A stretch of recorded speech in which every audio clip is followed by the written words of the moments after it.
and welcome to TechFunnel.com's interview series. My name is Danny White, and today we have the opportunity to talk to Adaora Udoji. Adaora is an emerging technology strategist and maker. She has worked in artificial intelligence, virtual reality, augmented reality, and other new digital technologies. Currently, she is the Director of Corporate Innovation at New York City's R-Lab, the first city-funded hub focused on the next generation of user interfaces, including virtual and augmented realities and related technologies. She is also an adjunct professor at New York University's Tandon School of Engineering and the Interactive Telecommunications program at the Tisch School of the Arts. Her career began at ABC News, and for more than a decade, she reported on breaking news, features, and politics from Boston to Baghdad for that outlet, as well as for CNN and for public radio. For her contribution, she won numerous awards, including recognition for her work from the National Academy of Television Arts. Welcome, Adaora. Thank you so much for joining us today. Thank you for having me. Awesome. So can you tell us briefly about your role at the R-Lab in New York City? Absolutely. Our lab is focused, as you mentioned, on immersive technology and the next generation of user interfaces. And we are the first city-funded hub that's focused on that technology. And we work with startups and helping them form and helping them get funded. We work on educational and training programs, and we also work on corporate engagements, so corporate innovation engagements.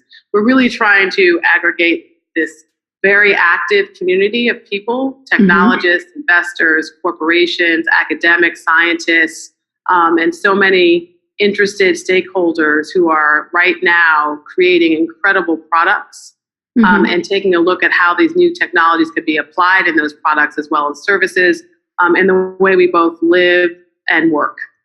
Absolutely. Very, very cool. So how would you describe your work personally? Is it more VR, AR, media, or just equal parts of everything? Well, I think they're really hard to distinguish. I often talk about this as trying to extract flour from a cookie. So in other words, virtual reality is a fully immersed experience with a headset versus augmented reality, which is the ability to make like a digital asset, like create a cartoon character on a computer and then place it in the world somewhere. So you could have your favorite cartoon sort of sitting next to you as you do an interview with someone. And generally you can do that with a mobile phone or you can do that with a headset. Like HoloLens provides a mixed reality headset or Magic Leap, that's another company that creates these headsets that will allow you to look at and interact with the world around you in a very different capacity. Very cool. So what initially got you interested and involved in virtual and mixed reality experiences? You worked in broadcasting for a long time, and then you kind of came over to the R-Lab. How did that work? Well, there was actually about 7 or 8 years in between those two things. So I think it's interesting. When I graduated from college, none of these jobs that I've been doing the last 10 years even existed. Absolutely, yeah. Interesting commentary on how quickly we are evolving and how quickly we're iterating with new technologies as time moves forward. And essentially, I was asked to work on a project for a venture firm in Silicon Valley that was focused on these frontier technologies. So they were investing in virtual reality, augmented reality, artificial intelligence, drones, satellites, robotics, space, even space. And this was 4 years ago. And I didn't realize at the time how novel it was to be able to walk into an event that they had, and they had 30 different virtual reality and augmented reality experiences. Oh, wow. And I just put a headset on and I just I could see the promise. And it was profoundly moving as a storyteller and someone who had spent many years making stories out of pictures and words. I could see the value and the potential in what those technologists were creating and those entrepreneurs. And I ended up working for that venture firm as chief storyteller. And so I got to know the entrepreneurs and the academics and the corporates and all of these various people who were looking at this technology and experimenting with that technology. And I was totally obsessed and continue to be. Because these technologies are radical and they're going to change the way we radically live in the world and the way we view the world. Absolutely. It's very, very interesting technologies and how they're changing so rapidly. So was it easy for you to switch from broadcasting and reporting to emerging tech media, or did you find that there was a little bit of a bridge that you had to cross? Well, thank you for bringing me back around. It was definitely a bridge. I mean, after being in radio and television for 15 years and essentially traveling the world, I mean, I basically covered 4 continents and spent a lot of time in Central Asia and the Middle East, and I lived in Europe for a long time. Wow. Was a former correspondent. And so I was living all of these digital changes. I mean, when I started, you had beepers. By the time I left, we were using smartphones, right? Yeah. Being able to be beeped for and then having to run to a payphone versus being able to just email, text, and call, like right there. Right there, yeah. I got more interested in who was making technology and how that was happening and what media was looking like. And so I did a lot of media strategy work. And then I got really involved in the startup world in New York City, which has been growing exponentially in the last decade.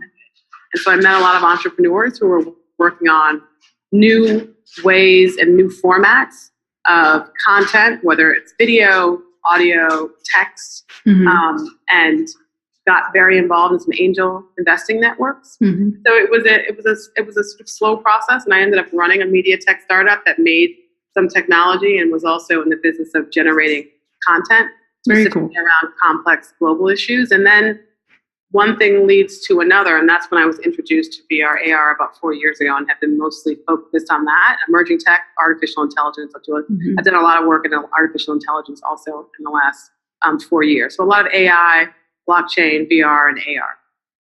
Very, very cool. So a little bit off topic here, but what is one thing that you would like to see the most as a powerful and innovative woman in technology and media yourself? What's one thing that you haven't yet seen that you would like to see? I like how that sounds, which is powerful. The tech world is an interesting place to be. What would I like to see? I'm really focused a lot of energy and time around inclusivity, whether that would be in the content we make in VR and AR, and or the entrepreneurs getting exposed and their ideas being propelled forward. For example, I'm really excited. I'm a juror at the Tribeca Film Festival and their Storyscapes, which is all of the immersive experiences. And what I see in all of these film festivals, particularly this year, is the creators, incredibly diverse group, whether we're talking about people of color or global diversity and or gender diversity. And that's really exciting because these experiences and this content is evolving very differently than, say, movies or even television. So I'm focused on things like that, but also supporting the collaboration across all of these variety of stakeholders, corporates, investors, technologists, scientists, because there's so much work for all of us to be doing in these next generations of technology so that we can create good products that work for everyone. Very cool.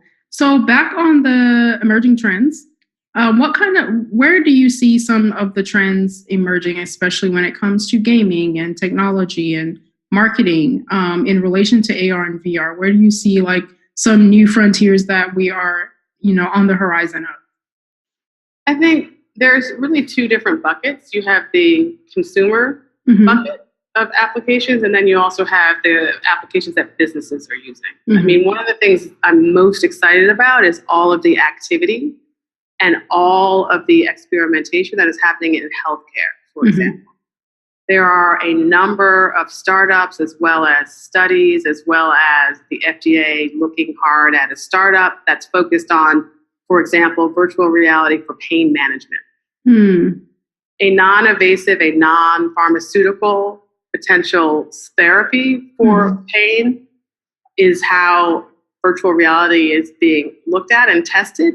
I mean, there's a lot that we don't know, but that idea is really exciting. There are a number of applications around therapy, augmented reality type applications where, as opposed to going to your physical therapist, you can do your exercises at home and your computer would mirror your actions, and it would collect data as it's filming you do this, something that your doctor can then look at and send you notes, or he could tell a video conference in as you're doing those exercises, so you don't necessarily have to go to a place to do it. So there's a lot of looking at ways to diagnose conditions as well as treat conditions. There are a number of surgical applications where surgeons now, as opposed to looking at an X-ray, which is two-dimensional, they're creating programs that provide a three-dimensional look at an X-ray, and we're three-dimensional people. I mean, human beings are three-dimensional, right? We don't live on our backs, right? Absolutely. So it provides surgeons and doctors with more information than they had before. And again, a lot of these things are being tested and they're being considered, but there's a lot of enthusiasm and a lot of optimism that these technologies can provide added value in a way that what currently exists just can't. Speaking of healthcare, what do you feel inclusivity will look like with AR and VR? For example, with people who have limited hearing or low vision or things like that, where do you think that inclusivity will land at? Well, the interesting thing is so much of this technology is being applied, and when I say these technologies, why don't I break that down for a second? What's driving, I often think about this as a refrigerator with a whole lot of different ingredients. What's driving all of these interfaces, because ultimately VR and AR is about the way that we interact with our computer.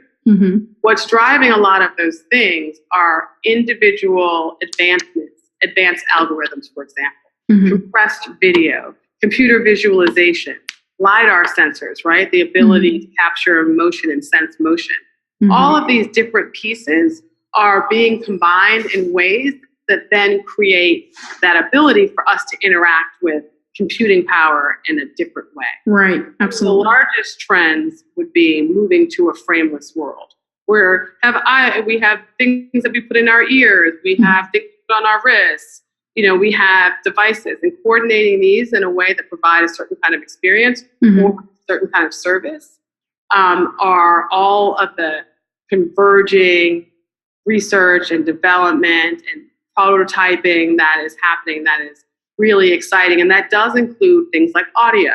I mean, Bose, for example, I'm trying not to mention sort of brands, but Bose and directional sound is pretty profoundly different.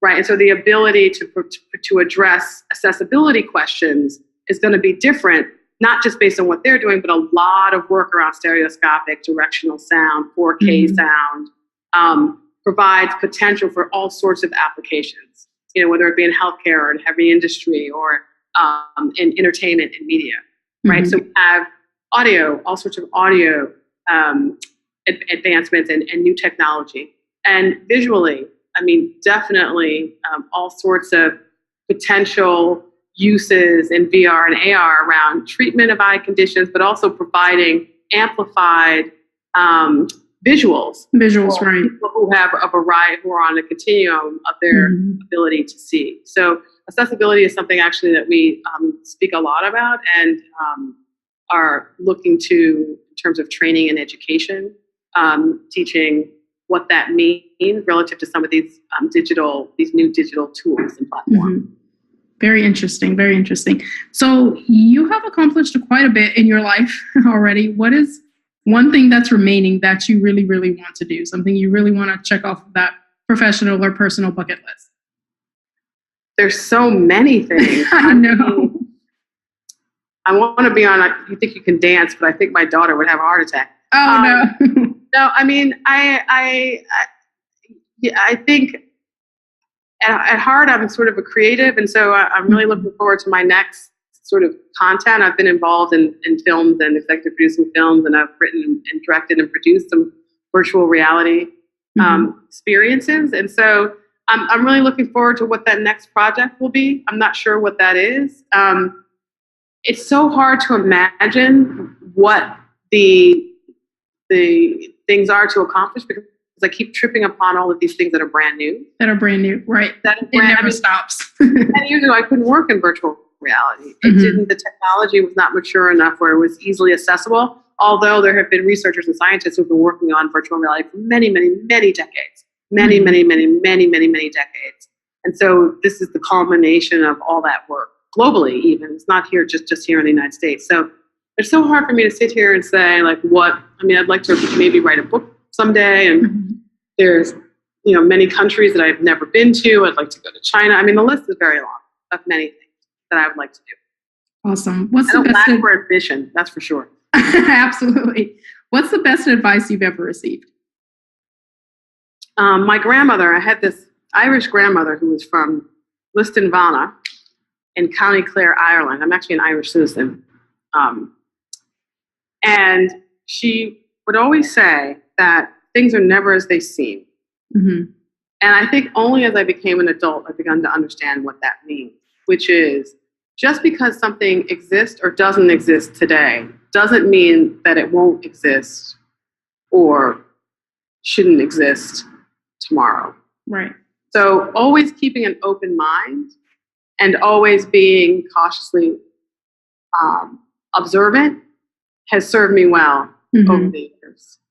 The second piece of advice that I've gotten from one of my mentors, who's a fantastically successful serial entrepreneur, who's built things that we all use or have used, and she talks about the list of threes. So every night before I leave work or whatever project I'm working on, I just write down the 3 things that I'm going to start with the next day.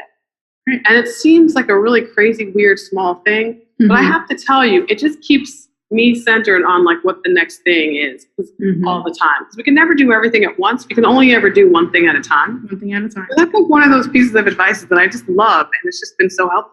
I don't know. Those are the 2 pieces that come to mind because they're with me always. That is amazing from 2 very wise people. Yes. Awesome. Thank you so much, Adaora, for joining us. If you could let our audience know where they can find out more maybe about your future projects. Absolutely. I mean, there's sort of 2 places. One is you can check out what we're doing at ourlab.nyc. Okay.